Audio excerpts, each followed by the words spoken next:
Siguro naman ay pamilyar na kayo kung anong pagsusulit. Dahil simula elementary pa lamang hanggang ngayong college na tayo ay paulit-ulit nating nasusubukan o nararanasan ang pagkakaroon ng pagsusulit o pagtataya.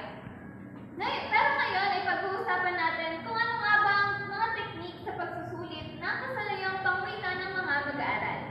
Pero bago yan, ay basahin mo na ninyo ito. Maraming salamat. So, sabi dito, ang pagsusulit ay isang teknik ng mga guro upang malaman kung may natutunan ba ang kanilang mga mag-aaral. Pero kung ang ating pag-uusapan ay pagtataya tungkol sa pagsusulit ng kasanayang pangwika ng mga mag-aaral, ay ang pinakamabisang gamitin ay ang pagtataya, provisional o formal na pagtataya. So, ano nga ba ito? Pakibasa? Maraming salamat. So, ito, ang traditional o formal na pagtataya ay ang nakasanayan nating uri ng examination. So ano nga ba ang pagtataya traditional o formal na pagtataya? Pag sinabi natin ganito, ito ay mga uri ng examination na ginagamitan ng lapis or ballpen at papel. So, dito napapabilang ang mga pagtataya katulad ng multiple choice, tama o mali, pagsulat ng sagot o maikling sa next side.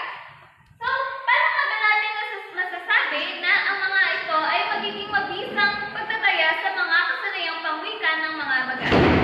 Yan ay malalaman ninyo sa mga susunod na reporter. Ay dumako tayo sa norm reference at criterion of reference. Unahin na natin ang norm reference. So may mga mag-aaral tayo na tinatawag nating above average at below average. So sino-sino ba yung mag-aaral na tinatawag nating above average? So yung mga mag-aaral na tinatawag nating above average, sila yung mga mag-aaral na kadalasang kabilang sa top 10 o pasok sila sa top 10. At yung below average naman ay yung mga mag-aaral na kadalasang mabababa ang nakukuhang score sa pagsusulit. So, dito na pumapasok ang sistema na tinatawag nating norm reference na pagsusulit. So, ano nga ba ang norm reference na pagsusulit?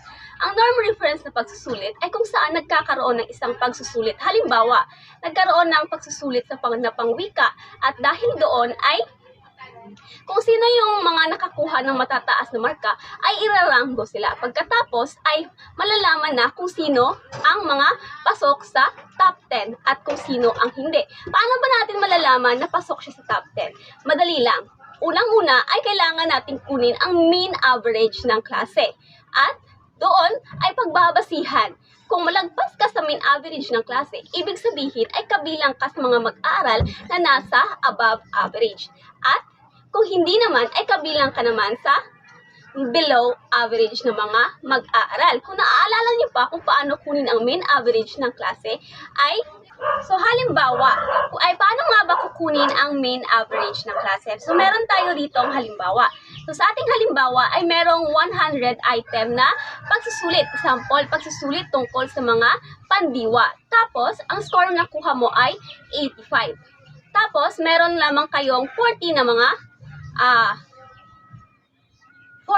mag-aaral. Pero sa ating halimbawa ay maaring example, 5 lang na mag-aaral. So, ang formula ng pagkuha ng mean average is equal to total ng score divided by kung ilan kayong mag-aaral. Sa ating halimbawa rito ay kinuha lang natin, mayroon lang tayong 5 mag-aaral.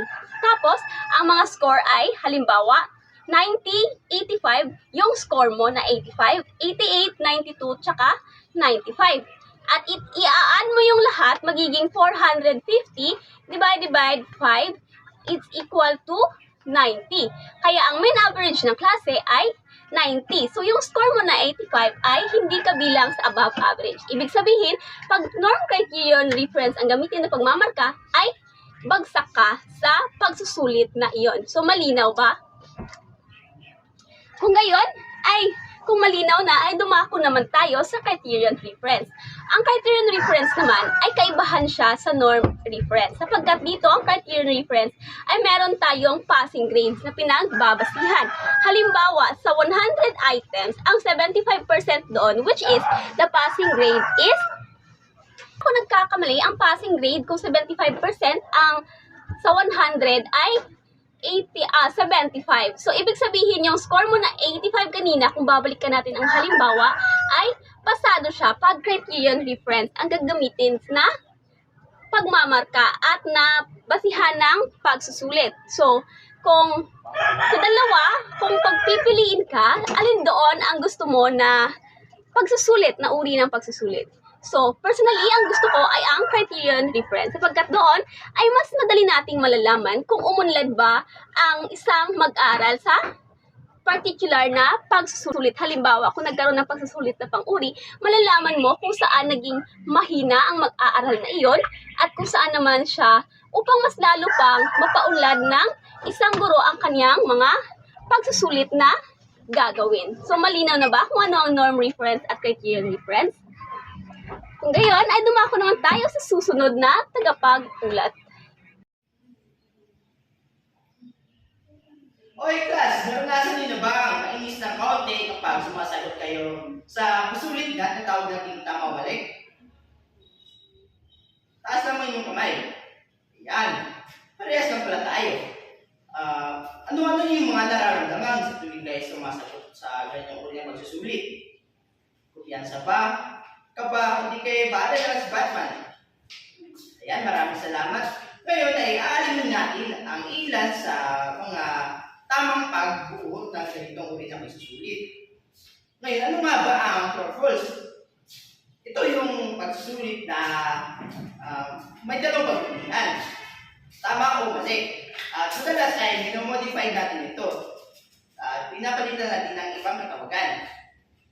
At sa mas akademikong pananaw, tama o mali, layunin itong suriin ang pag-unawa at kaalaman na mag-aaral sa patayang konsepto ng isang paksa. Ngayon, ay aalimin natin ang ilan sa pagbubuo nito, mga teknik sa pagbubuo nito, na madalas marami sa mga guro ang dito alam. Yan. Una dyan ay iwasan ng hindi sinasadyang paiwatig sa tanong. Ngayon, bakit nga ba? Madalas kasi kapag mas dinamihan natin mas nilagyan natin ng clue o nagbibigay tayo ng clue ay madali lamang itong nauunawaan ng estudyante kung ano ang tamang sagot. Halimbawa, kung tungkol sa angham, oxygen ay isang gas na kinakailangan ng mga tao kung mabuhay. Tama o mali? Ayan, di ba? Tama. Dahil malalaman na ganito na estudyante na tama ang sagot sapagkat masyado itong di ba? Masyado itong obvious. Kaya bilang gagawa na pasulit o isang guro ay mahalaga na iwasan natin ang masyadong obvious na mga katanungan, di ba? Dahil madalas ito ang naging dahilan kung bakit sila nakakasagot. Kaya hindi naman nila napag-aralan hindi naman sila napag-review, di ba? Ngayon, nalalaman mo ba kung naging epektibo yung pagtuturo sa itong pamamaraan? Ba, hindi. Yan, ngayon, napalag tayo sa ikalawang teknik sa pagbuo ng true or false. Pangalawa, iwasan ang paggamit ng mga salitang tulad ng palagi, hindi, kailanman at dalas. Ngayon, bakit nga ba? Sapagkat ang mga salitang ito ay ito yung tinatawag natin na absolute o generalizing terms na ibig sabihin lang ito ay inaangkin ito ang kabuuan ng isang sitwasyon. Halimbawa, si Binibining Dede ay palaging masaya. Tama o mali? Di ba mali? Di ba? Dahil ngunit sa salitang palagi ay nagbumuka itong tama dahil nilalahat ito ang kabuong sitwasyon. At mapapalisip na lang yung ibang masyadong na paano naman kung yung mga araw na malungkot si Binibining Dede, di ba? So yun, dahil ito ay hindi nagiging makatarungan at hindi nagiging malinaw sa mga estudyante kung ano ang tamang sagot. Yung kasunod naman ito ay ang panatig Panatilihin maikli ang pag-usap. Iwasan ang mahabang pahayag. Yan. Ngayon ay dumako naman tayo sa pang-limang teknik. Iwasan ang sobrang dami ng tama o maling pahayag at paulit-ulit na pagkakasunod ng mga ito. Ngayon, bakit nga ba? Nagkapagpansin ng mga mag-aaral na pagkakasunod ang bawat tamang kasagutan sa pagsusulit. Halimbawa, di ba magkakasunod na tama sa isang pasulit? Diba? Magsisilbi itong clue sa mga estudyante na mapapansin sila na sa teacher, gumagamit pala siya ng pattern sa paggawa ng kanyang pasulit. Kaya naman, imbis na sasagutan nila ito sa pamamagitan ng kanilang alaman at mga natutunan ay sasagot na lamang sila sa pamamagitan ng kanilang tama. Ang hula na lang. Kaya magiging epektibo ba ang iyong pagtuturo kapag ganito? Matututo ba kung naging epektibo yung pagtuturo? Diba? Hindi. Ngayon, dumako naman tayo sa pang-uri na pagsusulit. At ito ay ang pagpupuno. Ayan, pagpupuno. Ito yung uri na pagsusulit na kung saan may sinadya talagang iwatakat lang sa mga pangusap upang ang mga mag-aaral na sagutan ang mga patlang pampunan nila ito ng mga tamang salita o di kaya yan, parirala. Ngayon ay alamin naman natin ang ilan sa mga pagtiknik sa pagbubuo nito. At una dyan ay ang iwasan ng labis na pinutol-putol ng mga pangusap. Ngayon, bakit nga ba? Iwasan mga pinuputol-putol na pangusap sapagkat dapat maging malinaw ang ating mga ibinibigay na konteksto. Bakit kaya? Para hindi maging magulo sa mga mag-aaral ang katanungan. Dahil doon ay mas naunawaan nila kung ano nga ba ang konteksto at kung ano ang sasagot nila. Iwasan ang mga tanong na bukas ang sagot. Ngayon, bakit kaya? Mayroon ba yung idea? Kaya maraming salamat. Dahil dito, nagkakaroon ng clue, hindi kaya paliwating. Yung mga dinis na sa kanyang paliwating ng mga estudyante. Kagaya lang ng nauna kanina na technique. Diba? Dahil dito ay nahulaan nila kung ano ang sagot. Kaya hindi naman nila talaga alam. Ngayon ay dumakot tayo sa pang-matlong technique sa paggawa ng pasulit na pagpupunan o pagpupunan. Pangatlo, ang patlang ay dapat nasa dulo, malapit sa dulo ng pangusap. Ayan, ngayon, bakit kaya? Doon ba kayo natiyak? Ayan, maraming salamat. Dahil dito, bakit kaya natin dapat ilagay ang patlang sa dulo ng mga pangusap?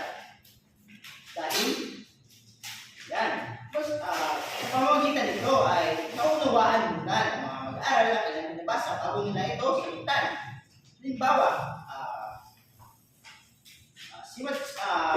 sa kwentong Pagong at Matsing, kinanin ng dalawa kung nila sa akin. Kinuha nila paborito nilang bahagi. Si Pagong, kinuha niya ang bahagi ng kinamay habang si Matsing naman, kinuha niya ang patlang. So, sa ganitong pamamaraan ay napoproseso muna ng bata o estudyante ang kanyang binabasa bago niya ito sagutan. At dyan ay magiging malinaw at mas naiintindihan niya ang mga konteksto. Ngayon, sunod naman, lumakot naman tayo sa pag-big-tick sa pagbuo ng pasulit na pagbuno. Ang haba na patlang ay dapat magpahiwatig ng tamang sagot. Ngayon, bakit kaya? Dahil, yan, tama. Dalas kasi kapag sobra o di kayo sakto lang habang patlang ay nagiging dahilan ito na mga hindi sinasadyang paliwating. Diba? Lalo na kapag uri ng pagbubuno na yung bigay sa mga mag-aaral ay yung tinatawag natin na modified clues. Modified clues fill in the blank. O ito yung fill in the blank na yung mga sagot ay nakalagay sa kahon. Diba? Dahil dito, halimbawa, kapag mahabang patlang ay madali nilang mahulaan na sagot ay nandun sa box. Kasi titignan lang nila ito. Ito yung mahabang patlang. Siguro ang sagot dito ay nasa box. Tumbas nila kasi singapa niya kasi yung pareho lang na nakalagay. So, ganun ang mangyayari. Ayan, matutunan ba kung epektibo ang pagsusulit kapag ganito? Ba, hindi. So, ayan. Ngayon naman ay dumako na tayo sa multiple choice. Familiar po ba ang lahat sa exam o pagsusulit na may multiple choice? Mabuti naman kung gano'n. Lahat naman siguro tayo ay nakaranas na ng may letter A, B, C, D ang pagpipilian, hindi po ba? Mabuti naman. Dahil may idea na kayo kung ano ang multiple choice. Ngayon ay, ano nga ba ang multiple choice? Bashir, pakibasa? Maraming salamat. Bakit nga ba mahalagang gamitin ang multiple choice sa test na pangwika? Apinar? Okay, tama. Dahil mas nasusubok o nasusukat ang kanilang kaalaman at mas naiintindihan nilang mabuti ang kanilang sagot. Dahil ang multiple choice ay isang uri ng pagsulit na may mga pagpipilian. Tama. Karaniwang isa lamang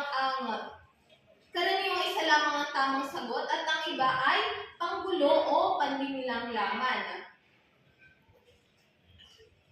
At ang susunod, pakibasa, Alvaro. Maraming salamat. So, ang multiple choice ay may dalawang bahagi. Narito ang stem o ang bahagi ng item. Yung stem is ito mismo yung tanong sa multiple choice. At ang option naman ay ito rin yung nasa A, B, C, D. Ito yung mga pagpipilian or choices. At ang mga maling sagot ay tinatawag naman natin na distractor. Ito yung mga sagot na nakakalito kasi parang lahat ay tama, pero isa lang talaga ang tamang sagot. Naintindihan po ba? Mabuti naman kung gano'n. Ngayon ay alamin naman natin ang STEM. Maaaring mong basahin sabay-sabay. Maraming salamat. Ang STEM sa pagsusulit ay tumutukoy sa panimulang sagutan o pahayag na kinakailangan sagutan ng mga mag-aaral. Ito ang nasisilbing panimula na item at dito inilalahad ang mga problema o sitwasyon na kinakailangan lutasin ng mga mag-aaral. Isinasaad din dito sa STEM na dapat maikli at malinaw ang STEM, hindi siya kinakailangan na mahaba upang hindi malito ang mga mag-aaral. At sinasaad din na iwasan ang mga maliligoy na salita o mahaba kung hindi ito makakatulong sa pag-unawa ng mga mag-aaral. Ano ang napansin nyo sa original na STEM at pinabuting STEM? Di ba mapapansin natin sa original na STEM na masyadong mahaba ang mga sinina ay may tindahan sinina kahapon. Napansin niya walang bawang sa tindahan kaya pumunta siya sa palengke lang ng bawang. Dito ay parang malilito ang mga mag-aaral dahil masyadong mahaba ang mga salita at mayroong mga paulit-ulit. At sa pagbabaguting STEM naman ay maikli lamang ngunit agad na malalaman ng mga mag-aaral na sila na ay bumili ng bawang kahapon kasi sa legsa pa lang ng bawang kahapon ay masasabi na nila o malalaman nila kaagad na tamang sagot ay bumili sila na ng bawang kahapon. Ngayon, alamin naman ay tukuyin naman natin ang pangalawang halimbawa. Sinasaad dito na iwasan ng pag-ulit-ulit ang mga opsyon ng mga salitang maaaring ilagay sa STEM. Mapapansin natin sa original na STEM ay inuulit-ulit yung mga grupo ng salita. Mga Parehas nila katulad ng pinanood ang paglubog ng araw. Sa pamamagitan ng paglinang ng STEM, ay agad matutukoy ng mga mag-aaral kung ano ang tamang sagot dahil sa paulit-ulit na mga salita. Sa kabababuting STEM ay sa halip na inulit-ulit yung mga salita ay dinagdag na lang nila rito ang pinapanood ang paglubog ng araw. Sa pamamagitan nito ay mas mapapalawak ang pag-intindi ng mga mag-aaral upang matukoy ang tamang sagot. Sasabi lamang natin nitong anyong positibo kung ito ay naglalarawan sa bata ay sa katangian ng batang si Juan. Naiintindihan ba ulit kung ano ang STEM? Ano nga ulit ang STEM? Ito yung mga pangunahing problema o mga tanong sa multiple choice. Kaya naman dumako tayo sa mga option. Ang mga option ay halimbawa niyan. Ang tatlo ay magkakasing haba lang pero hindi maiksi. Pero dito sa pangalawa ay siya ang nag-iiba. So sa pamamagitan niya, nagpapahiwatig ka ng tamang sagot. Kumpara dito, magkakasing haba ngunit hindi rin maiksi. At sa pamamagitan niyan, nasusukat ang kakayahan ng mga mag-aaral kung sila ba talaga ay nag-aral ng mabuti. Susunod naman tayo pag-uusapan natin na isa rin sa mahalagang bahagi ng paggawa ng choice question sa pagsusulit. Ito ay ang tinatawag na distractor. Una, ano ba ang distractor? Kapag sinasabi ng distractor, ito ay mula sa salitang English na distract na nangangahulugang ilayo o lituhin ang isipan. Sa konteksto ng pagsusulit, ang distractor ay ang mga maling sagot na isinasama sa tamang sagot upang pagpipilian. Ito ay tinatawag na distractor. So, ang layunin ng distractor ay subukin ang lalim ng pag-unawa ng mag-aaral at iwasan ng kanilang pagpili ng maling sagot sa pamamagitan ng paghuhula. Ngayon ay tatalakayin natin ang mga uri ng distractor. Una ay ang pangusap na nanditapos o incomplete sentence. Ito ay mga uri ng pangusap kung saan ang pahayag ay ngayon ay tatalakayin naman natin ang apat na uri ng pangusap kung saan ginagamit ang mga distractor. Una ay ang pangusap na hindi tapos o tinatawag na incomplete sentence sa English. Sa pangusap na ito, kailangan ng tamang pag-focus mula sa pagpipilian. Ang mga distractor ay mga alternatibong bukas na maaari o tama. Halimbawa, pakibasa. So sa halimbawa na yung binasa ay lahat ng option ay posibleng dahilan kung hindi nauunawaan ng mabuti ang kwento. Isa lamang ang batay sa aktual na nilalaman, kaya ang mga distractor ay ginagawang mukhang kapani-paniwala upang masukat ang lalim ng pag-unawa. Susunod naman ay pangungusap na may puwang o fill in the blank. Ibasa. Maraming salamat. So, ang katangian ng pangungusap na may puwang ay ito yung mga nawawalang bahagi sa pangungusap na kailangan unan. Ang mga distractor dito ay kaakibat ng sitwasyon pero hindi insakto. Halimbawa ay si Prinsesa Rubina ay mahilig sa so, para sa pagpapaliwanag, ang bawat pagpipilian ay kilos na maaaring gawin ng isang prinsesa, pero isa lang ang tugma sa ugali niya sa kwento. Kaya ang mga distractor ay sinasadyang gawing magkatulad ang tono at anyo upang subukin kung naunawaan talaga ng estudyante ang karakter. Pangatlo naman ay ang pangusap na buo. Ito yung mga idioma o matalinghagang salita. No? Layunin ng pangusap na ito na ang tamang hulugan ng pahayag. Halimbawa ay pakibasa, Lele. Maraming salamat. So, ang nagtatay ng kawali kawali ka naman. Ito yung para sa pagpaliwanag, ang tunay na hulugan ng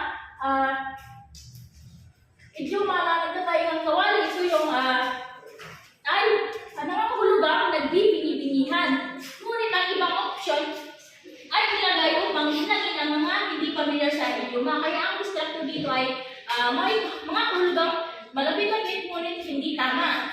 So sa panguli-uri naman ng distractor ay ang pangungusap na patanong o direct question sa English. So ang katangian ng pangungusap na tuwirang tanong, madalas ay kahulugan, paliwanag o detalye ng aralin. So, ang memory ng pangungusap na patanong ay sukatin ang tuwirang kaalaman ng estudyante. Halimbawa na ibigay ay, ano ang kahulugan ng nagdadayo ng kawali? So, isa lamang ang tamang sagot, hindi ba? So, ang tamang sagot dito ay nagbibingihan. Ang mga diskarte dito ay malapit sa konteksto pero mali. Halimbawa, so nagbubulungan ay may kinalaman sa pandinig. Kaya maaaring kapalito. Ang ganitong uri na distractor ay nilikha upang subukin